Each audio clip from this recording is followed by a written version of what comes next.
I think once like we're done here and like I'd like decompress a little bit, I think I'm just gonna Mhm. be like asleep on the couch before I even get up here to fall asleep. Mhm. Okay, let's do this. Right. You ready? I'm ready. Excuse me. We at the end too.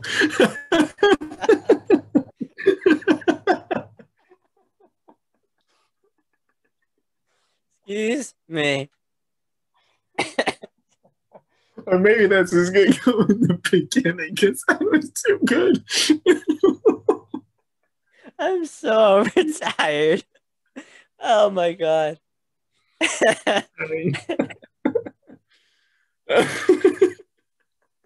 Oh my god. I apologize to everyone. Oh man. Okay. Hello and welcome to the Nerdy Wordy, a show where we'll answer the questions like who would win in a fight, Iron Man or Magneto? The answer, of course, is Iron Man, right? Yes. We are your hosts. I am Robert. I am Billy. And today we have a lot to get to. We got things like the Suicide Squad trailer just dropped yesterday. We're going to have a little bit of a discussion about that. I'm going to discuss more comic books that I picked up this week. And Billy has, again, Mystery. whatever he's going to do. We don't know. Ooh. Okay, what the question? Every question that you have at the beginning of the episode references something. What does this reference? Because I'm actually not familiar about this question. You're not familiar with the question Iron Man versus Magneto? No, I've never seen that question or heard of Ah, it, as far as I you've know. never heard of it. No. But you think Okay, Iron Man would lose because his whole suit is magnetic, isn't it? correct. Okay. So the reason why this was a joke is that like online on Twitter, Hmm. some person just asked, who would win in a fight, Iron Man or Magneto? Is like, a little tweet. And people are like, really? Iron Man versus Magneto? Iron Man versus Magneto. Who would win in a fight? I see. It just became this huge internet meme of like TikToks and Twitter videos and stuff like that, just people ripping on this whole question. So that's where the reference comes in. I see.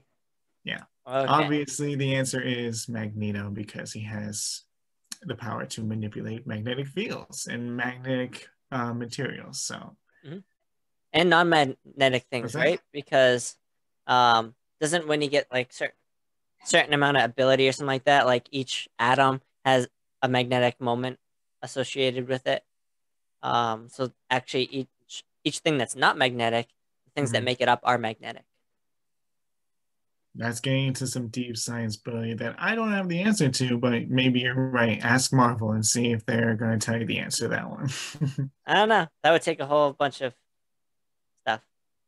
Iron Man Well, wins. Or I'm gonna cut you off there. Last week you talked about do not pull on Superman's cape, and if you watched till the end of last video, then you saw the first time you said that I lost it in our first take of trying to like set up the podcast, and Mhm. I didn't realize that was a reference as well to an old song Yep. that I was unaware of. So just to tell the listeners, what was that reference? Well, that was a reference to the song Don't Mess Around with Jim by Jim Croce, who was a pop singer, rock singer during the 1960s and 70s. And he made that song with a bunch of other hits during that time that the older generation of the 60s and 70s probably knew best. You can look it up on YouTube and you can immediately get the reference because he says it in like the first minute of the music. So you'll be able to know. Okay. Yeah, so I was completely unfamiliar with it. And I didn't Mhm. find out that it was a reference until the end after we actually finished filming. Yeah. So I figured I'd throw that out there to people. Little gold nugget there. Perfect. Okay. So now let's get into the main discussion point in the episode, The Falcon and the Winter Soldier, episode 2, in which we're going to talk into our first word. The first word being starting with me, right? You wanted me to talk about the Yeah, first. you were nice enough to let me go first last time, so I figure it's only right if you get to go first this time. We'll switch it up. Makes sense. So the first word that I have to say is that this episode was definitely better than the first episode. And it's getting more into the story of how Bucky and Sam are going to be dealing with the Flag Smashers and the ultimate goal that they're going to have. And we get a little bit more of Captain America, which I know Billy probably has a lot of Yes, opinions about. I do, and I think I will surprise you with some of them. Yeah. But But my opinion of the Captain America is that he's trying not to be a douche about it, but I think the ego kind of gets in the way and language. he kind of feels that like towards the end he feels like he is empowered as Captain America and not remembering the humbleness he had at the beginning of the episode. Yeah, I would agree with that 100%. Mhm. My first word on it is I agree it was a great episode, and it was a great episode 2 follow up to the first Mhm. episode that they had. There was a lot in this episode to just break down. Mhm. It talked a lot about social points, which was good. Um, it's bringing a lot of things to light, and we finally get to see Bucky and Sam interact with each other, which is nice, Mhm. and their dynamic. And we get a little bit more information on kind of what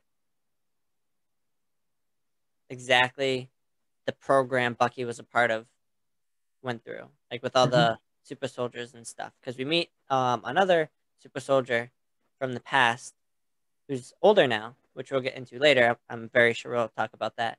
Yeah. That Sam never knew about, and more importantly, maybe more importantly, Steve Rogers, Captain America, never found out about, Yeah. which I think is important. So I think that's really interesting. So overall, I'd say it's a good episode. Not really that much action in it, but it was very made a lot of good points. Or what's the right way to say it? It Made a lot of statements.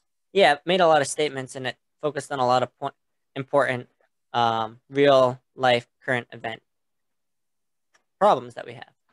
Right. I agree. Yeah. Totally. So let's get into a deep dive into this episode, more into the entire story, because in the beginning, we get to see the new Captain America, John Walker.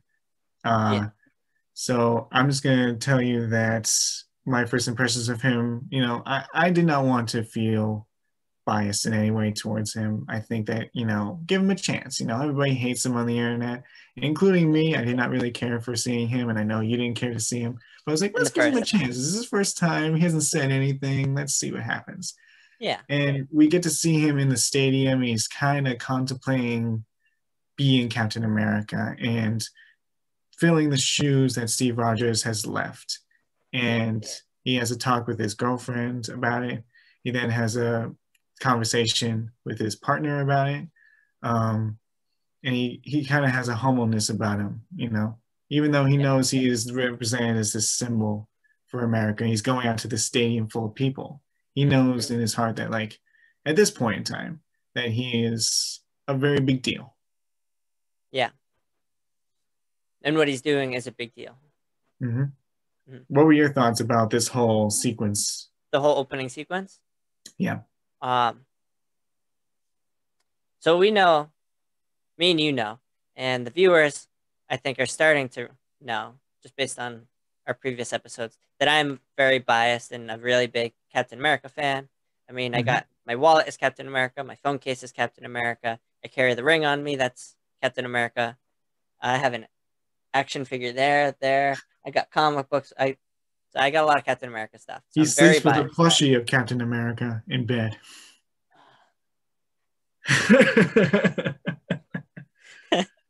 I don't maybe. Let's not get that.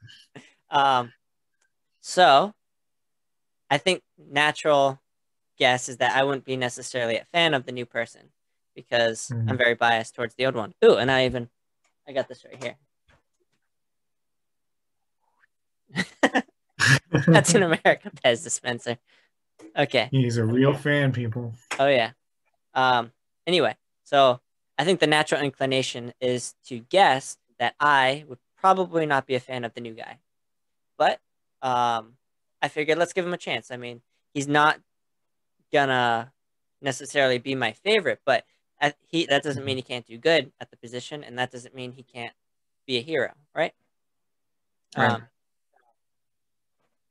So when we first see him, we see him struggling with anxiety and really having a hard time accepting the fact that like this is his life now, being like the new Captain America. And like you Mm-hmm. said, we see him talking to his girlfriend at his old high school football stadium. Um, and we really see that like he's struggling with it, and it really like humanizes him. And then we see him talking with his partner, like you said, and then we see him go on to the football stadium, and he before we actually see him go on there, we see him like rehearsing like how he's going to talk to everyone. What exactly he's going to say to like everyone, like how he's going to interact. And then he goes out and he high fives people and he gets on stage, and then he takes off the helmet and he does the whole interview that he goes through. And we Mm-hmm. find out a little bit more about him. Yep. We find out he was part of the military. And we also find out that he actually did a lot, like in the military.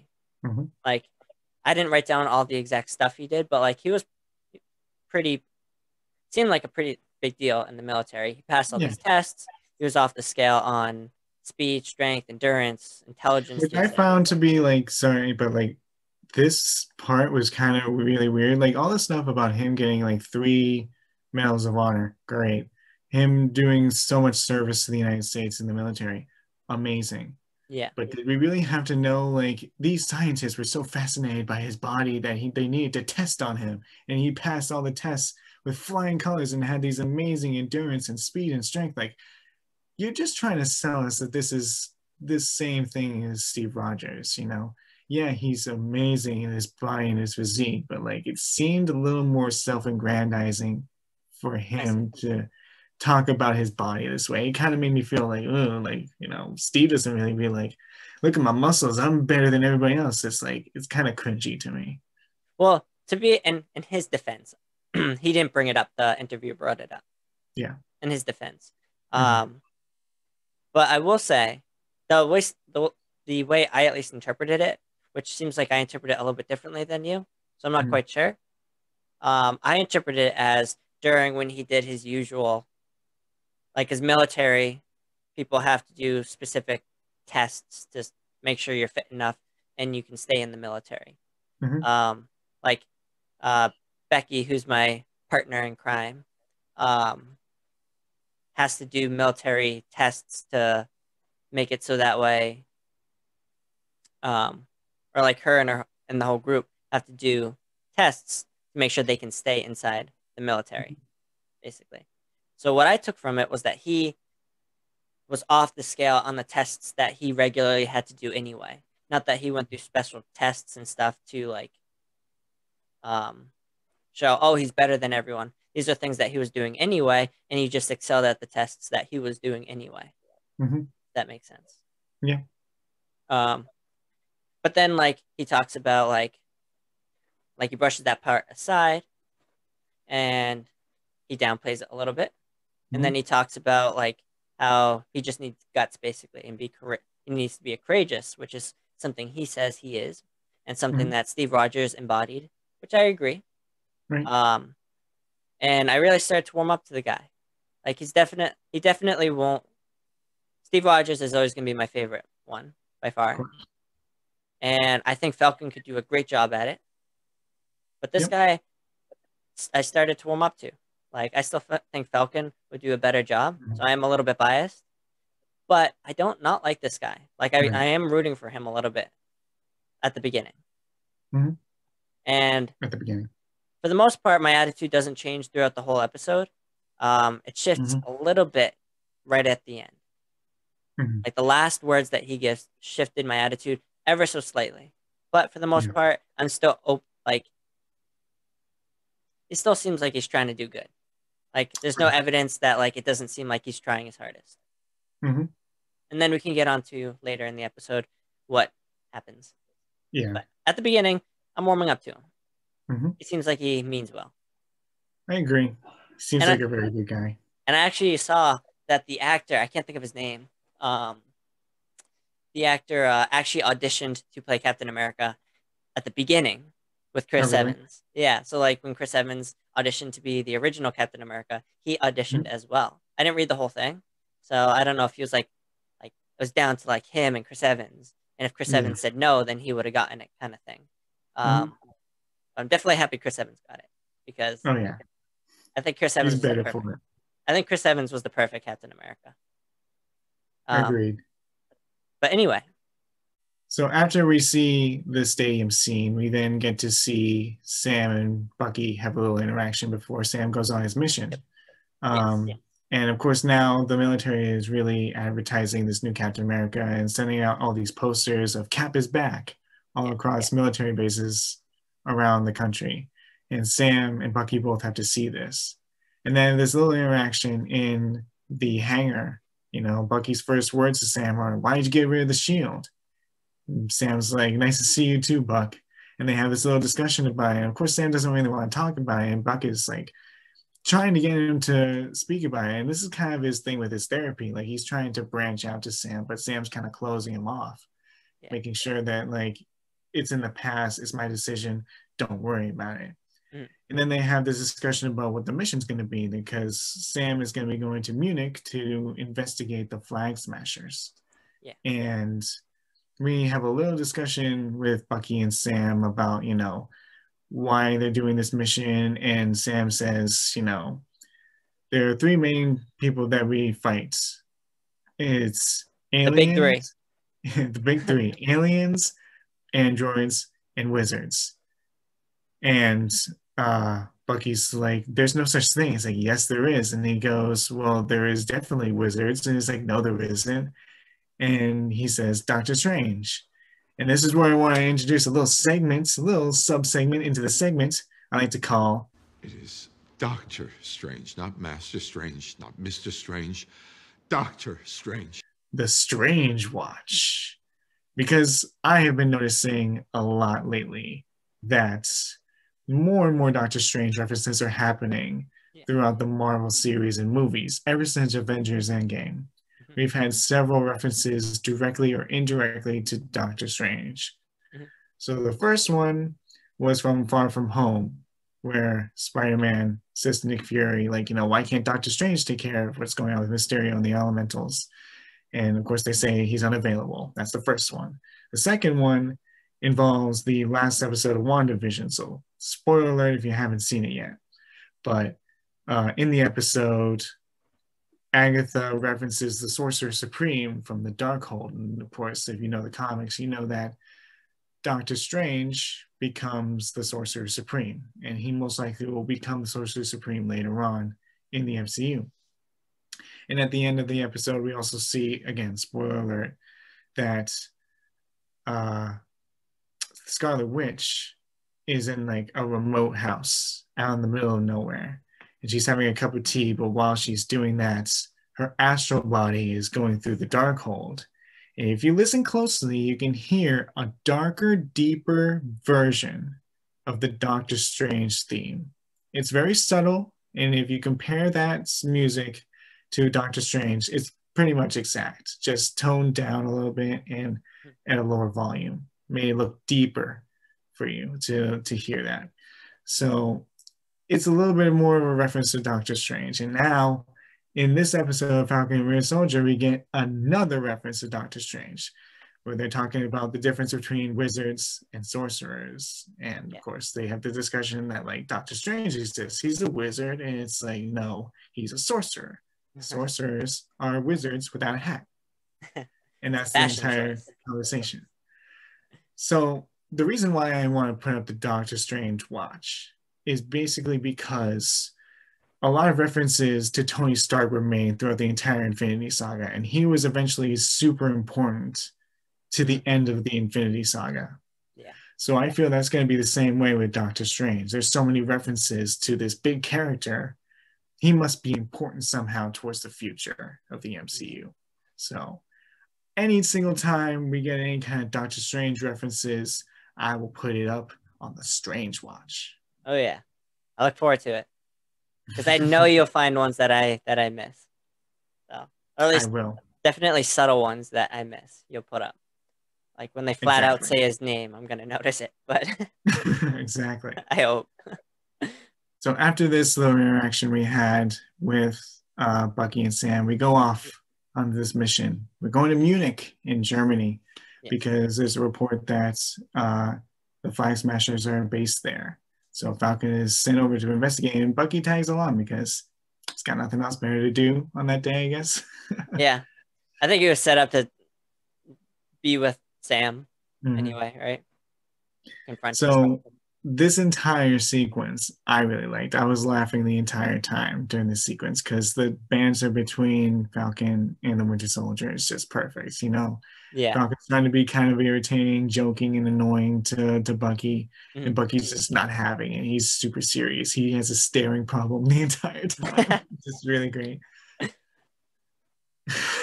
Staring contest. Basically. But it wasn't even like that. It was just like normal, like relaxed eyes, just dead stare into the camera.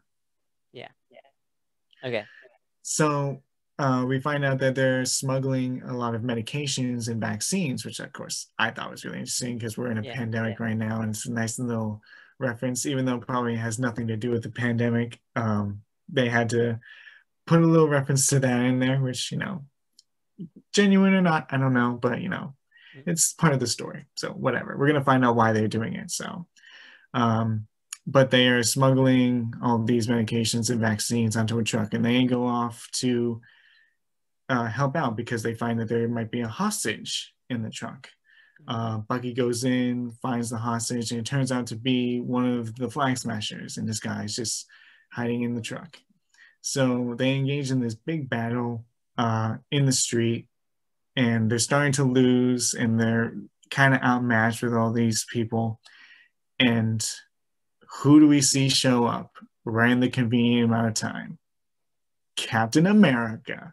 And I noticed during this entire sequence, we got the Captain America theme from Civil War, which I was like, this is so out of place because it's not Captain America that we know. It's a different Captain America. And it just felt disingenuous to have the music from Civil War with the theme of Cap, with not Cap. You know what I'm saying? Yeah. We get this nice little sequence where like he's trying to help them out, and they're trying to not have it, and they eventually like lose out in the fighting, fall into a field of flowers, basically. And John Walker tries to take on these people one-on-one. But we find out during this entire sequence that they're much stronger than we thought. Like literally Falcon thought that he had one of the people beat with a sign that they were just going to get clipped and knocked off. But this guy broke through a sign without being phased at all. And I was like, oh my God, like this guy is super strong. Yeah. So we find out that they are much more enhanced than we actually thought that they were. Yes, very much so. What were your thoughts about this entire sequence, Billy, with Captain America, quote unquote, coming in and noticing that there's a much more enhanced human being counterparts in this series? To be honest, I think he did a great job for what he could do. Obviously he's not, or it seems to be that he's not advanced. It seems that he's not enhanced like Steve Rogers, Captain America. But we knew that going in. Yeah. Because America, at least in it, the only person we knew about that worked for America, it seems like, was Steve Rogers. And I think maybe later on we can talk about that point, because I actually have a question for you based on something else we learned in the episode. whether or not a Mm-hmm. certain person worked for the United States government. Mm-hmm. So we knew going in that the new Captain America would not be as strong, Mm-hmm. and we knew that he wouldn't be as fast, and just he wouldn't be Steve Rogers, Captain America. Yeah. And Falcon has like his wings and stuff, so like it works for him. He doesn't need to be enhanced because he has his own thing. Right. But I will say that he did put up a good fight with the shield. With the shield, he was very capable using the shield. It seemed like he was trained with it. He had practiced with it, which I think is also interesting because it was only like a few days between when Falcon gave up the shield and when he took it on. So like he got pretty good with the short amount of time, almost like they were gonna do it and they knew it. Yeah. But anyway, that's just speculation. I'm not sure if that's correct or not. But he seems very capable with it. He does pretty well with the fighting, and I do like how he ended up throwing the shield away to save his friend who fell off the truck. I thought he did a very good job with that. That was a very admirable thing to do because that was his saving grace in the fight. And even once he threw it, he turned around and said something like, this isn't going to be good," or something like that. And then he got kicked off. And without the shield, he didn't do very well. But overall, I think he did a pretty good job because even Falcon, who has all like the wings and stuff, and Bucky with his super soldier serum as well, and the arm, had a hard time against them. Right. So I think he did overall a good job. And also Falcon and Bucky did a decent job together. And right at the end when Falcon saved Bucky, they were... So right at the end when Falcon saved Bucky, they worked together well as a team. At the beginning, they didn't really work well together, I don't think. But when push came to shove, Falcon did stand up for Bucky and save him.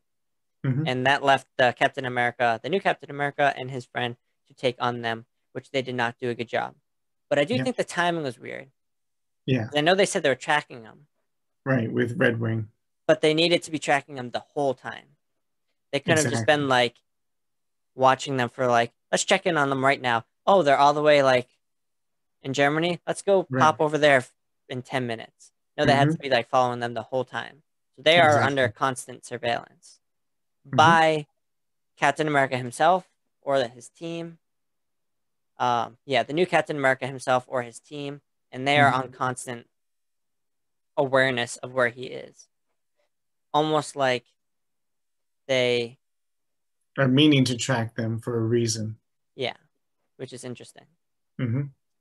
So, and then we also see a little bit more of the new Captain America's arrogance come out. It seems like he's starting to get a little bit more arrogant when they're talking in the truck after the whole shenanigans and stuff like that. Because he's trying to say that like they're better as a team and they can work better, and he's trying to be a part of the mission, and they're not having it because again, Bucky still doesn't like that. He has the shield, which was Steve's that he gave to Sam. And Sam's not having it because it was his mission and he started working on it, and now just a new guy who isn't experienced in any of this is starting to come in. And I do want to reference that the guy who's his partner, his name is Haskins. His name is Battlestar, that we get a reference to in this episode. Battlestar is an actual character in the comic books that's actually his partner. He's part of this team with John Walker, and basically Battlestar is his partner in this. Yeah. So I thought that was a really cool reference. Yeah, I didn't realize that. I do. So I agree with what you said, but that's not why, at least I said he seemed to be a little bit more arrogant in the sense that he was trying to get with the mission. Because I do think they would actually be better off working together in the sense that more hands are better. But the reason why I say it seemed like he was getting a little more arrogant is just the way when like when one of them asked, I think it was Sam, "How'd you find us?" And he said that they were tracking their like phones, and he said like that's no, they were tracking Red Wing, and it's like, how can you track Red Wing? And it's like, that's government property. We can be able to do whatever we want with government property. Yeah. And like, really, you can just do that? You know, we were on a mission from the government, and you're basically saying to us that you're just going to keep us monitored the whole time. You know, it's unfair. Yeah, I agree. Like it's true they can legally track it, but it Mm-hmm. just doesn't seem like it's the right thing to do. Like tracking someone's phone just seems a little bit more unethical. So it just seemed interesting. Like Yeah. that's not something I think Captain America would not like that. Like No. Steve Rogers, Captain America, would not like Yeah. that idea. No. I agree. So Yeah. after we have the little truck sequence, we see that Bucky and Sam are trying to discuss about super soldiers because it seemed like these guys act like and seem like they're as powerful as the super soldiers like Steve Rogers, like Yeah. Bucky Barnes. So Bucky has an idea to meet up with somebody that he knows. So this is where we go to Baltimore, Maryland, and we get to meet Isaiah. We get into the house of Isaiah. Bucky's trying to talk to him, and he knew him from the Korean War during the time that he was the Winter Soldier. And we find out that Isaiah is a super soldier, one that we had no idea about, that No. Steve didn't know about, that Sam didn't know about. And we find out that after Isaiah has served the military and tried to take down Bucky because Bucky was still the Winter Soldier, it was an adversary of the United States. Mhm. After he did all this, he was jailed for 30 years, experimented on, blood was taken from him, and he feels tortured because of him being a super soldier. And he doesn't want to be experiencing this part of his life anymore. Yeah. So I have one question about that. Okay. He worked for the United States. Mm-hmm. It seems, right? Yep. Okay, that was my question. Just that Yeah, it seemed a little ambiguous to me. Like it seemed like they Mhm. were saying he worked for the United States, but I was having a hard time exactly because I'm sure a lot of people did not like that whole situation. So he could have been employed by someone else. Right. No, But he worked for the United States. He was working for the military during the time of the Korean War. And that's how he met Bucky, basically. yeah, So after this little exchange, Isaiah's not having it. He does not want to have any of this part of his life be relived whatsoever, especially with Bucky, who used to be the Winter Soldier. He tosses the case to the wall, indicating how strong he is, even in his old age. Mhm. And they leave. And it's at this point in the episode that I got pretty upset because they're walking down the street. Sam is saying, "How could you not tell me about a super soldier that was existing? Did Steve know about this?" Bucky's like, "No, I didn't tell him. I didn't want to tell him." And they're having this argument in the middle of the street. And all of a sudden, a police car comes up. Police officer comes out. He goes up to Bucky. He says, "Hey, is this man bothering you?" And Sam's like, "No, we're just talking here. You know, we're just having a conversation here." The police officer is saying, "Well, let me see your ID." And Sam's like, "I don't need to show you ID. I haven't done anything. We're just talking here." And he's getting very adversarial with Sam. yeah, And it's at this point that his partner had to come in and say like something like to the effect of like, "That's Sam Wilson. That's the Falcon." Mhm. And the police officer's like, "Oh my God, I'm so sorry. I didn't know it was you. I couldn't recognize you without the costume and the suit on. I am so sorry." And it just got to me yeah, in this scene because we discussed in the last episode a little bit of explicitity about race being involved in this series. And the director and the actors and the producers have talked about this as a theme in this series. But this one hits a little bit hard for probably a lot of people in the United States because with all the stuff that has happened in the last year and pretty much in the last several decades and centuries in this country, we've seen how Black people are treated in the United States. And this was shown exactly in this episode. Police officers were going up to the white man saying, how are you doing, sir? Is this black man bothering you? Is he Yeah, being a yeah, trouble to you? Not knowing that Sam was Falcon, they thought of him first as a black man instead of as Falcon. And until they knew that he was Falcon, they did not treat him in the same way that they could have with Bucky. They didn't treat him with the same respect. They didn't treat him with dignity. They didn't treat him like he was just a normal person having a normal conversation with his friend in the middle of the street. So this really got to me, and I actually was yelling at the police officer. And I know this was an acting sequence, but I can't help but think about all the things that we've seen and have it come back and just go into this series and not be angry, even though I know this was not real. It's real for a lot of people in the United States. And I know that this must have hit home a lot for a lot of people. mm-hmm. And then the second cop comes in and it's like, okay, now we're really making a ruckus about just having a conversation. It's ridiculous. And then they find out that it's Falcon and they just brush it off. But we can tell in the emotional weight of this scene that Sam's a little pissed off. And I think the audience should get the impression that they should also feel pissed off about it as well. Yeah. I agree with you. Like, that was a very aggravating, eye-awakening scene. Mm-hmm.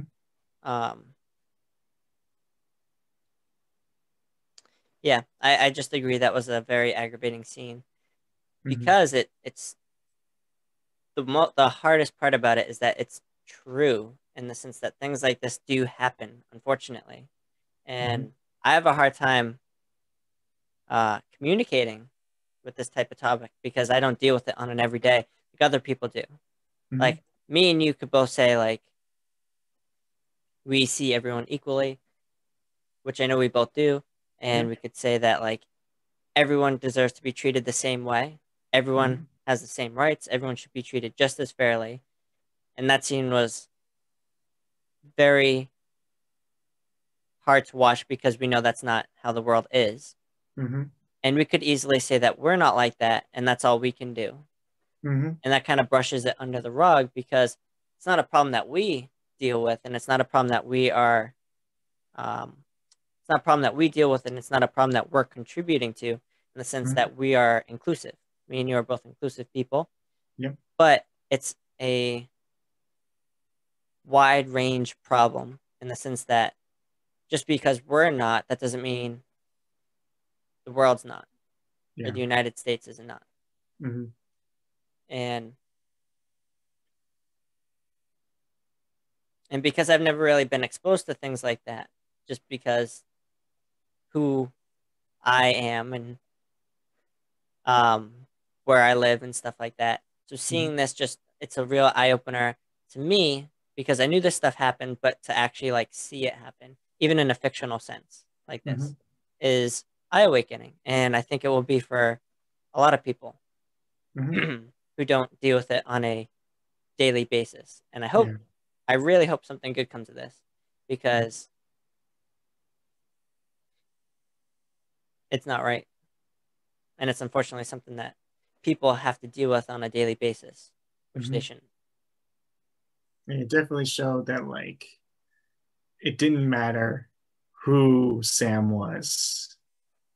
He was first considered to be a black man first. But yeah. And until someone had to tell him that it was the Falcon and Avenger, then the entire narrative changed. And that's what really got to me. Like, you judged him not based on his moral character, who he was, or even the situation where they were in. You just judged him because he's a black man in the inner city of Baltimore. Yeah, and then how his perception of him changed 180 once he found out who he was, which was very aggravating. Yeah. After this pretty emotional scene, pretty hard scene to witness, we find out that, like, Bucky is now under arrest. And Sam's like, why is he under arrest? He was pardoned. He was fine. And it's like, oh no, because he missed his therapy session, his court-appointed therapy session. So now he has to go to jail because that was the terms of his pardon. So we now go to the police station. Get to see that we're now in the therapist's little room that they have designated for the therapist. Now we get this very awkward and funny scene with Falcon and Winter Soldier kind of going back and forth at the therapist, at each other. Eventually the therapist is like, all right, look at each other in your eyes. We're going to do this therapy strategy. So they literally lock their legs into each other, do a staring contest. And she's like, you do a staring contest? Like, let's go. We're trying to do this here. Mm-hmm. So she's trying to get them as a couple to figure out what's going on, what's bottling them up, what's keeping them from speaking about stuff. So Bucky goes first because he just feels he needs to do it, because he's said this multiple times in the episode. He goes, why didn't you get rid of the shield? Sam goes, it's not really your concern. And Bucky goes like, well, Steve gave the shield to you. And he trusted you and believed in you. And if he's wrong in believing in you, then he's wrong in believing in me. And Sam then counters him with saying, well, it's a thing, it's a reason that neither you nor Steve can understand. And I think it goes back to the scene that we had just seen before we go to the police station, where Sam is a Black man in America who's vastly underrepresented in this country. How can he represent a country that does not represent himself and represent equality and freedom that many people in America still don't have? And I think that's something that's going to be touched on in a later episode, because we don't get into a discussion of what really the actual reason is. We're left to assume that it's some very important reason for Sam to do this. Mm-hmm. And Bucky won't be able to understand it. Yeah. And that's where Sam kind of just cuts it off and he says, I'm just going to wait outside, because Sam didn't even want to do the therapist session anyway. And Bucky is about to walk out where the therapist is saying, what's rule number 2? Bucky says, implying that rule number 2 is obviously don't hurt anybody. Obviously he didn't hurt Sam physically, but he might have hurt Sam emotionally. And he also might be hurt himself, because he might have hurt himself emotionally as well through this entire exchange of trying to bond and trying to understand the reasoning with Sam, but then not being able to get anywhere with it. Yeah, it's a tough scene in the sense it's funny, but it also it's funny, but it also hits on some important points. Mm-hmm.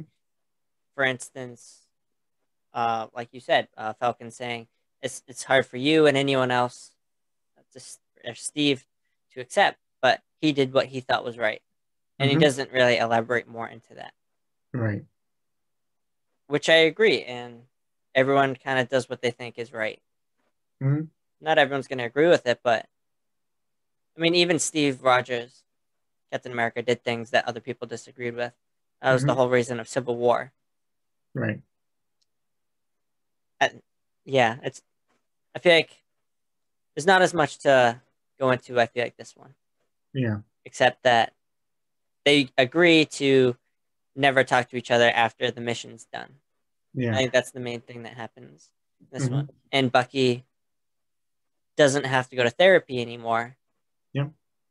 He got pardoned from the therapy by the new Captain America, which is another thing where I was going to say it seems like he's getting a little bit more arrogant just because the therapist is like, on whose orders? Or something along those lines.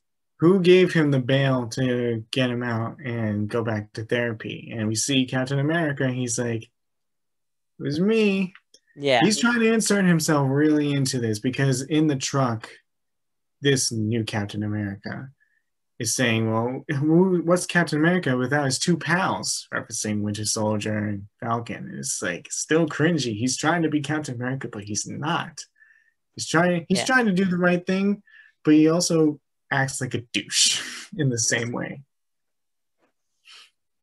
So that's where we get into this scene with Captain America and Battlestar talking with Falcon and Winter Soldier in the parking lot, trying to discuss more about the mission. And Sam's like, well, you know what? We're free agents. We were assigned to do this mission. We're going to do this mission without you. We don't really need your help.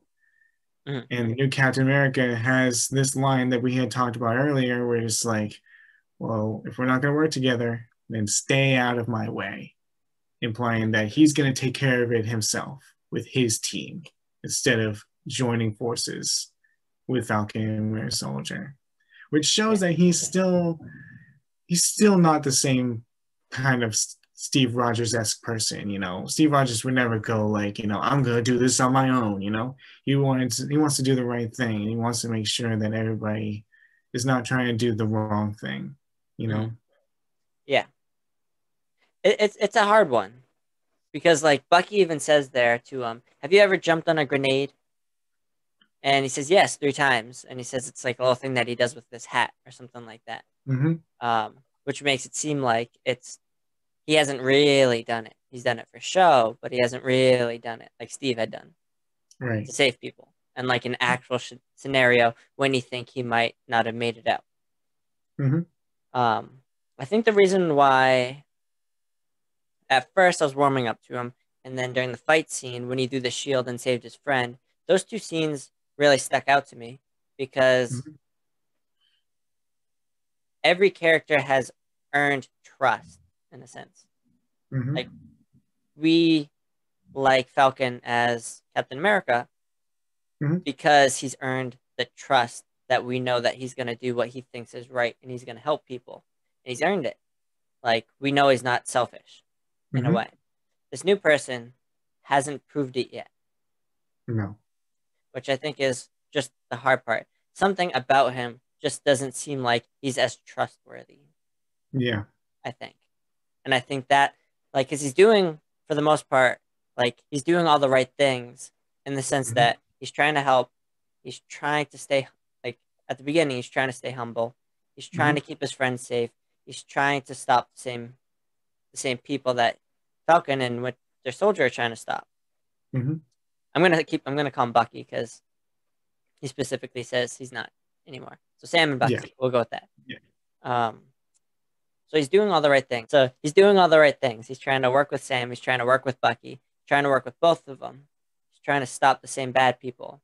He's trying to push on the legacy. He even says he's going to be his own Captain America, not the Steve Rogers Captain America. He's just going to try and be better than himself, basically, which was a thing that I liked.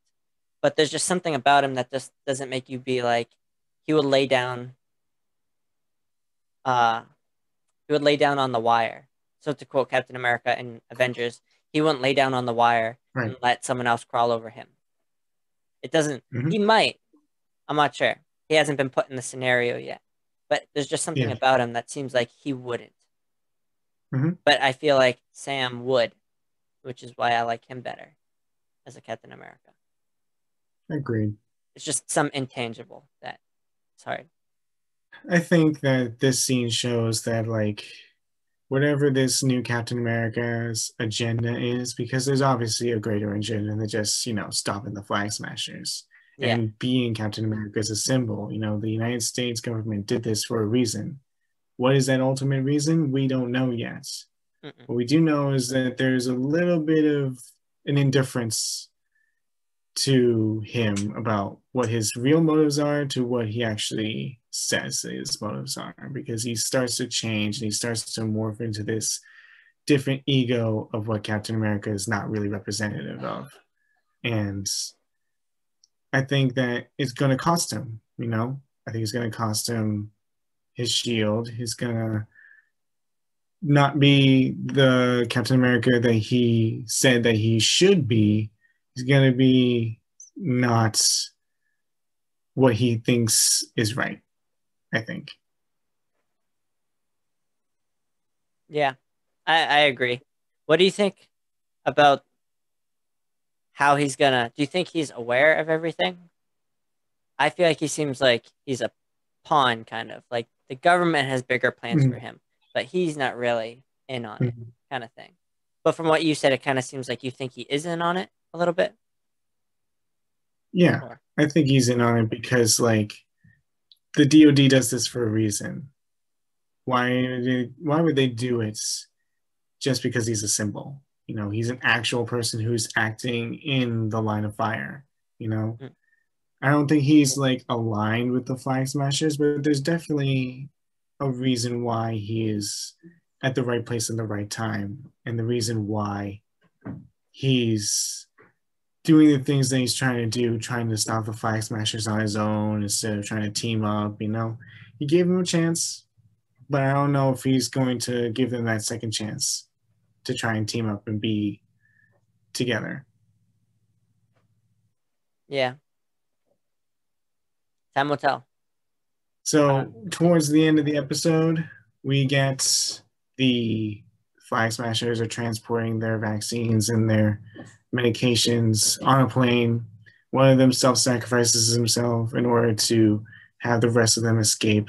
And then after that, we see that Sam and Bucky have a little talk after they're walking away. Mm-hmm. And we see that Bucky kind of figured out something that Isaiah said to him. He was saying, my people, not meaning, you know, himself, but meaning Hydra.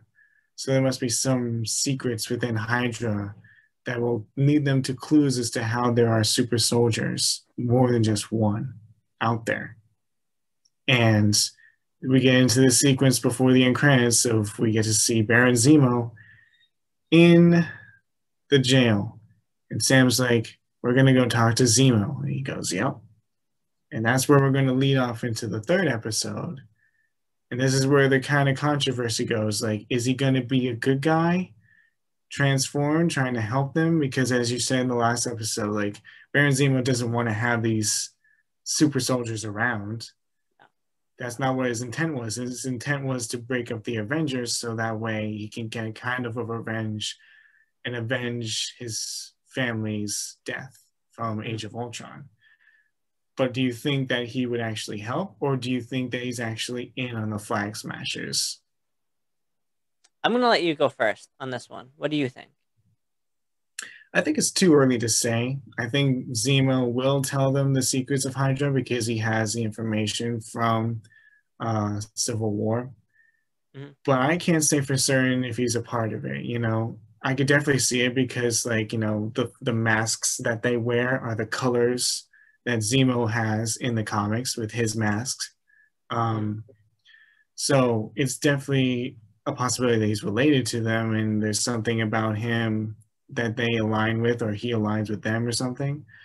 But at this point, it's too early to tell, you know. It's pretty clear that we could be able to say, oh, you know, Zemo's a part of it and he's just in the ultimate goal of what they're trying to do. But I'm going to do what you did with the Captain America. I'm going to give him the benefit of the doubt. I want to see where the story goes because I'm not going to try and theorize and say, you know, oh, Zemo's part of this and this and this. You know, I feel like this show is much more clear, cut, and dry in the way they're going to try and tell this story. It's not going to be like WandaVision where it's a mystery and we have to try and get clues and figure out what's going to happen.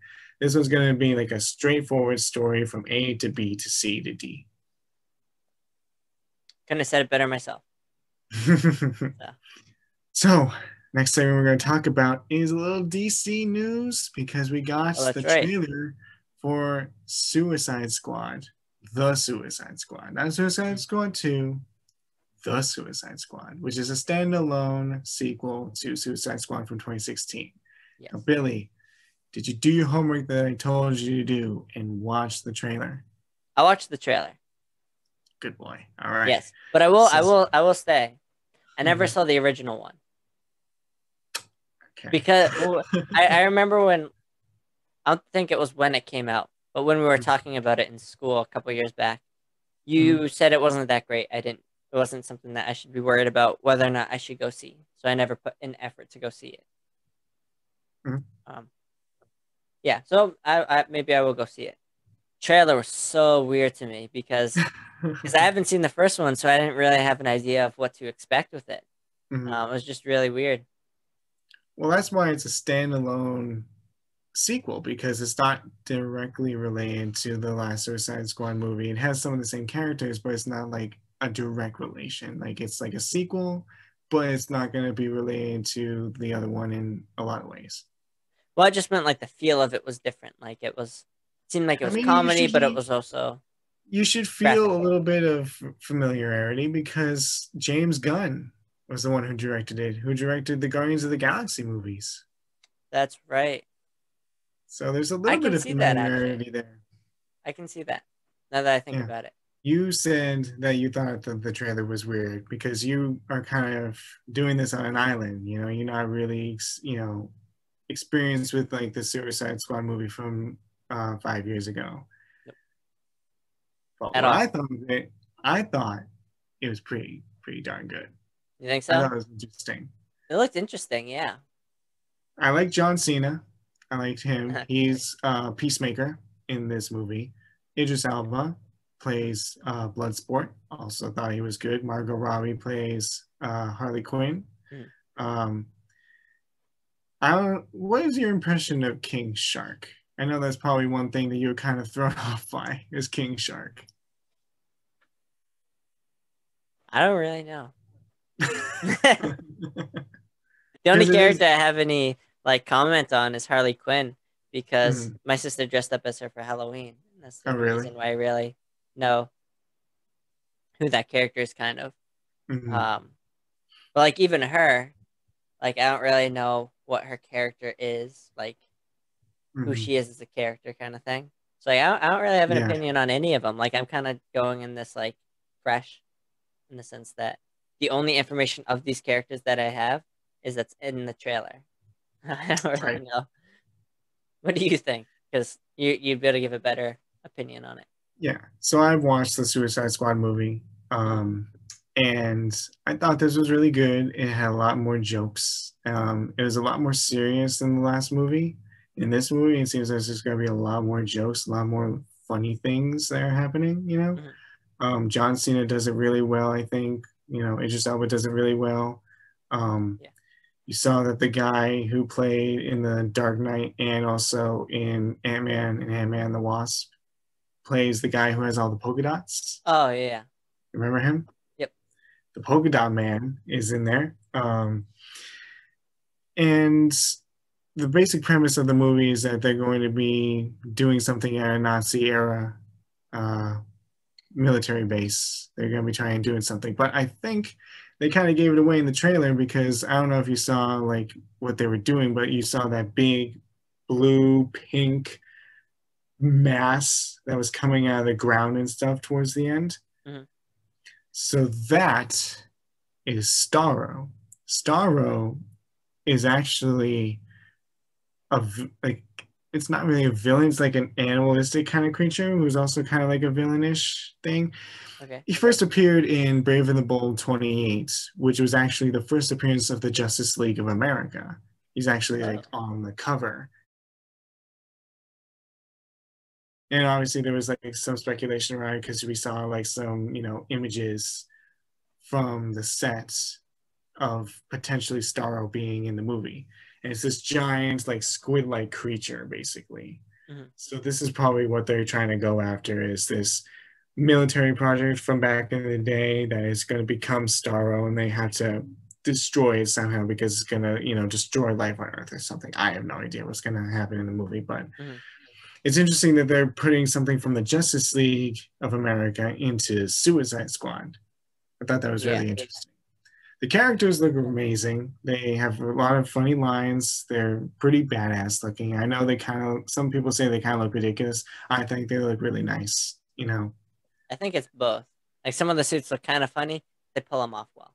And I know this kind of movie isn't your kind of movie because this probably has a lot more blood and gore. This has a lot more language than you would be happy about. Especially, I think, when the scene where they're walking through the forest and like Idris Elba and John Cena are talking about like, this place is like full of dicks.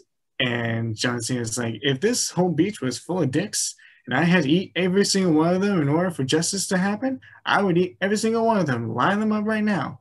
You must have been so like cringe, uncomfortable with this I was kind like, if I had to think about how I was watching it, I think I might have been like,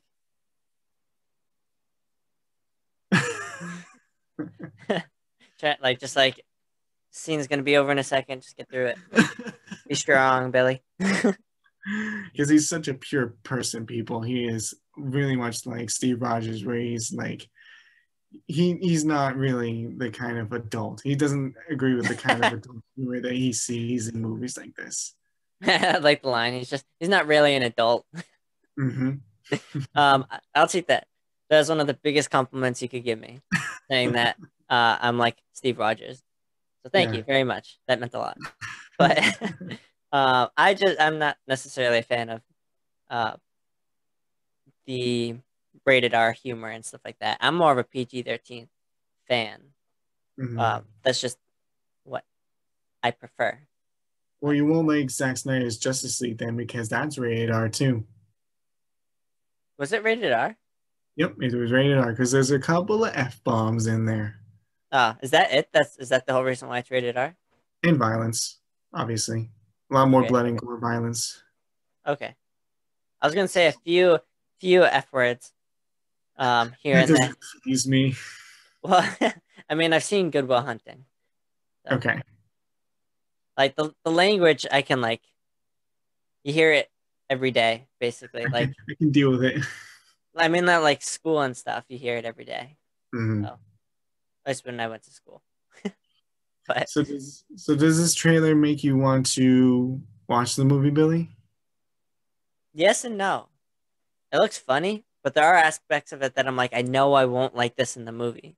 But I don't necessarily know if like the few scenes that I think I won't like Mm-hmm. color the shade of the whole movie, Mm-hmm. you know? So it's a tough one for me. Just because it seems like it will be a good movie. It just seems like it will be a good movie that's not my style of movie. Right? True. Like, I know other people will like it, probably, but I don't think I'd be necessarily one to like it. Yeah. It's like you and the Deadpool movies. You have not touched those yet. I have not touched those they yet. would be the greatest. This is like the DC equivalent of the Deadpool movies. Yeah. I think so. And you're missing out, Billy. Billy's missing out because he hasn't watched the Deadpool movies. Shame him in the comments right now. Shame him for not watching Deadpool. He deserves it. And those of you who haven't watched our last episode, go vote if I'm a snob or not. Because clearly he is. I guess to wrap it up, I think it looks like it's going to be a good, funny movie, but not necessarily a movie that I would want to go see. Yeah. But I mean, I'll wait for you to see it, and then you can tell me you all about it. Well, you can tell me about it. Say on a scale of 1 to 10, do you think I'd like this movie? Yeah. Agreed. Okay. So we're going to go into the second to last segment where we talk about stuff that we're interested in, not just Marvel and DC, us personally. So, okay. Billy, I don't know if you want to go first. No, the honor's all yours. All right. I went first last time, I think, right? No, I went first. Oh, that's right, because we ended on my question. No, you should go first, because I think I'm going to do another question. So. All right. So I got some comic books. That's going to be my thing for the rest of time, basically. Mm-hmm. So I got 3 of them. You ready, Billy? I'm excited, because last week you said you got some good ones. Oh, these are good ones. Like this one right here. Beautiful, beautiful cover. Ready? Mm-hmm. This is Fantastic Four, number 75. Nice. That's Galactus really cover with the Fantastic Four. That's Silver cool. Surfer down here. But in person, you can be able to see how beautiful the reds are, the reds and the yellows and the whites. It's really like, it pops really nicely. It does look really nice. Yeah. Nice deep dark reds with the yellows. Who's exactly on the cover? Can you point them out? So we got Galactus right here. Silver Surfer. Yep. Fantastic Four right down here. Mm-hmm. And who's the 5th one though? Yeah. I believe I don't know. Because I know this is Storm. I don't know exactly who this is off the top of my head. Wouldn't that be the Invisible Woman? No, that's the Invisible Woman. Oh, I thought That's you just said that was someone else. no. I don't know who this person is. I see. Okay. Probably have to read the issue to know. So the next one I have is Marvel Team Up number That's a good one. 53. This is the first John Byrne artwork on the X-Men. Now, I know what you're saying. There's no X-Men on the title. There's no X-Men being told about on the cover. Well, it turns out there's a little story in here about the X-Men, and John Byrne did the artwork in this.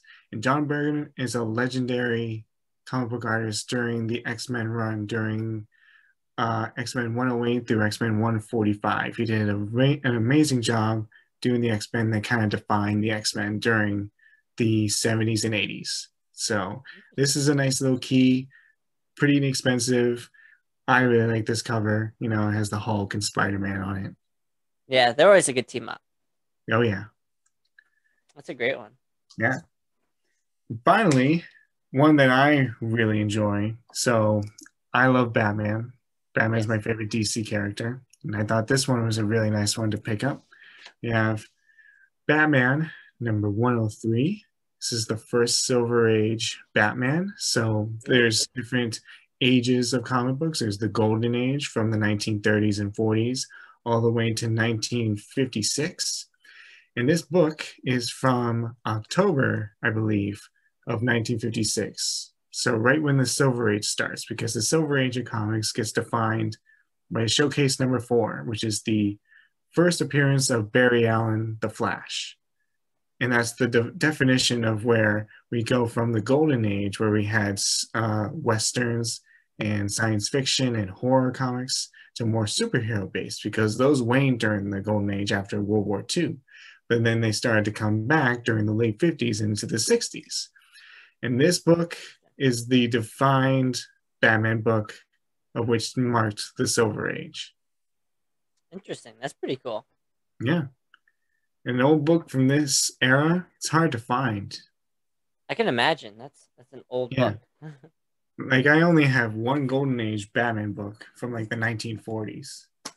Wow. I'll show it probably in a later episode, because that's like one of the best books that I have for Batman. I look forward to it. Yeah, it's a really nice book. It's bigger because they always shrink down the size, so it's kind of like almost like a magazine size for that Batman book, and it gets shrunk down during the ages, during the modern age, because they just want to format it in a different way. Interesting. I did not realize that. That's pretty cool. Yeah. That's why you're the comic book expert. That's between true. the two of us. Mm-hmm. And I think more of an expert than most people would want to be. not just that, just are. Mm-hmm. Or want to be, not want to be, but just are. Yeah. So what do you have, Billy, for us to show? Okay. So, because I haven't gotten anything new that's show worthy, I figured I'd do another question for the fans. Ooh. Yeah. I might do this question again later on. Because it's a good question. Mm-hmm. And me and Rob Boys have good debates on it. So right now, I think the people who watch it know that there's not really that big of a following. And I'm not really sure how big we're going to get. Hopefully we get a little bit bigger. But if we ever do get like substantially bigger, I might bring this question back in because it's a good one. Anywho, enough prefacing it. The question. To really weigh in on these, you probably should have seen Infinity War and Endgame, because this is what's going to be relevant information for you. Mm-hmm. So, in the end of Endgame, or at the end of Endgame, the whole culmination of the whole decade of Marvel is Tony Stark snapping and saying he is Iron Man and saving the day. Mm-hmm. Yes, I think everyone would agree that. So my question is, because Tony Stark did that, does he get the credit with saving the universe? Mm-hmm. I would say yes, because he's the one who made the sacrifice. He did the snap. He saved the universe in that or by doing that. Mhm. On the other hand, so that's what I say. I just made a little bit more bias. My friend Rob says something a little bit different, and I can totally 100% see where he's coming from. Mhm.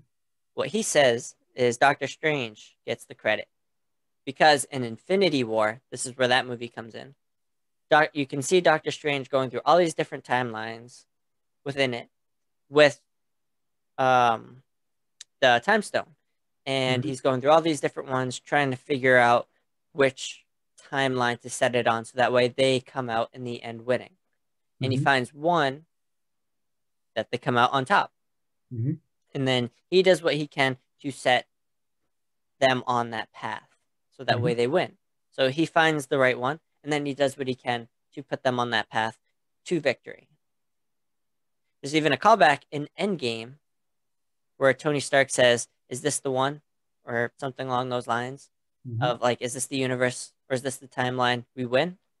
And Doctor Strange says something along the lines of, I'm sure you have the quote, but he says something along the lines of, if he tells him, then they won't win or something like that, or like he can't tell him basically. If I tell you what happens, it won't happen. Yeah, if he tells him what happens, it won't happen. So Doctor Strange did all this work to get them on this timeline that they did eventually win. So he did his job in the sense he set them on the timeline to win. So herein lies the question.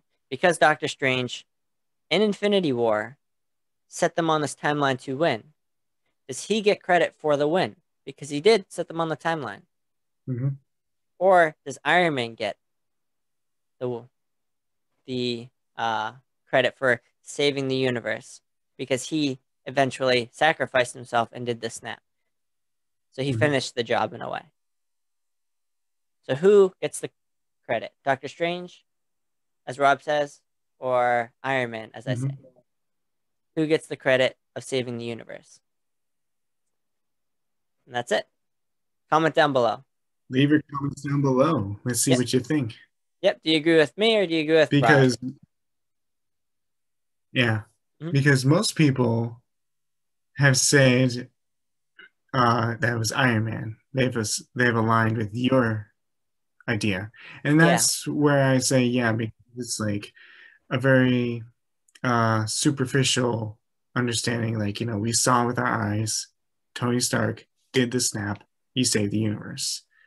But I feel like there's more of a hidden plan that had turned out with Doctor Strange having the vast knowledge of the time stone, being able to use it correctly, and figuring out a way to make sure Thanos doesn't know that he is going to influence the timeline in this specific way to allow them to win. Yeah, I see. I 100% follow your logic and agree with all of it. He does get some of the credit because he does set it on. He does set this timeline motion going. Like, it is his response. It is his doing that everything came to that, and Iron Man did have the chance to do that. It's because of Doctor Strange. But because in the end Iron Man finished it and he sacrificed himself, I think he should get the credit. That's just what I think. And you're right, most of the friends that you have polled and that I have polled have said Iron Man. But yeah, I'm interested to see what everyone out there thinks. And let's get a nice discussion going and let's see how it goes. Remember, there's no right answer for this. So just say how you feel. And we'll see. Nice, good discussion. So now let's get to the final segment, which is the final word. And I don't remember who went last time. Yeah, I think I had the final word. So do you want the final word? Yeah, I'll take the final word. Okay. What is your final word, Billy?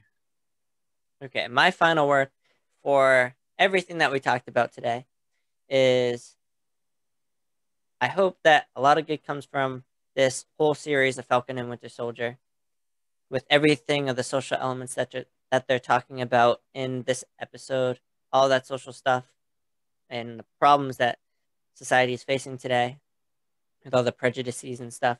I hope I hope something good comes from it.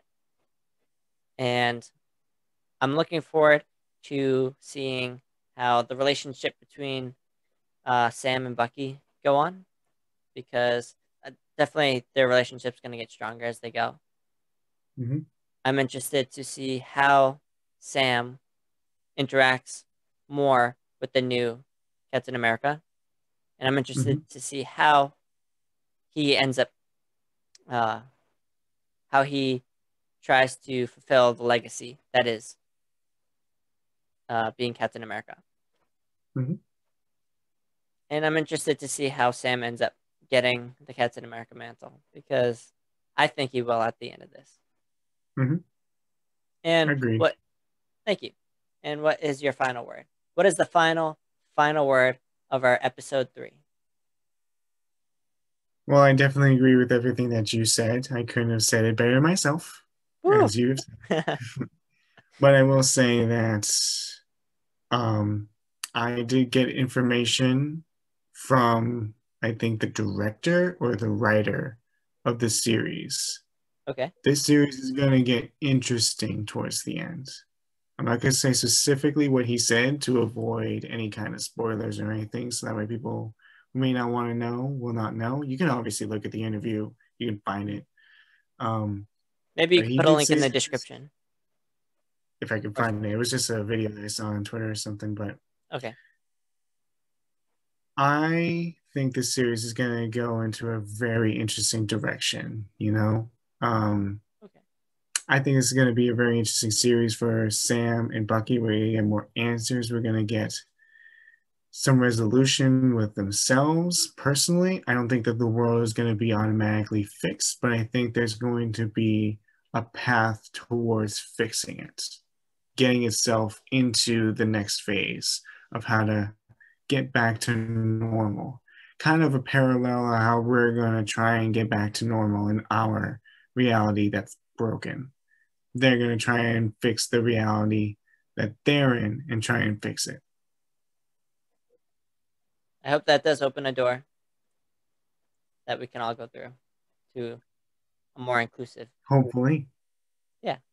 That is our show, people. If you like, please leave a like. If you want to subscribe, we'd love to hear you and see you and interact with you. So please, if you can subscribe, hit that subscribe button. And until next time, stay nerdy. See ya, everyone. Thank you for watching till this end.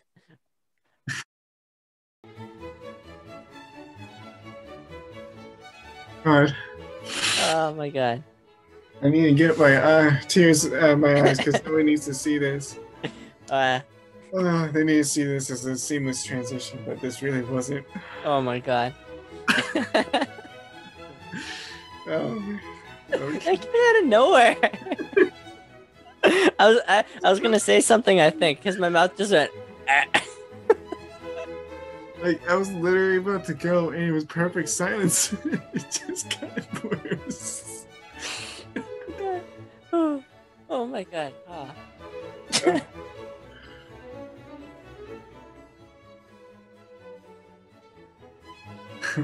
Do your flex.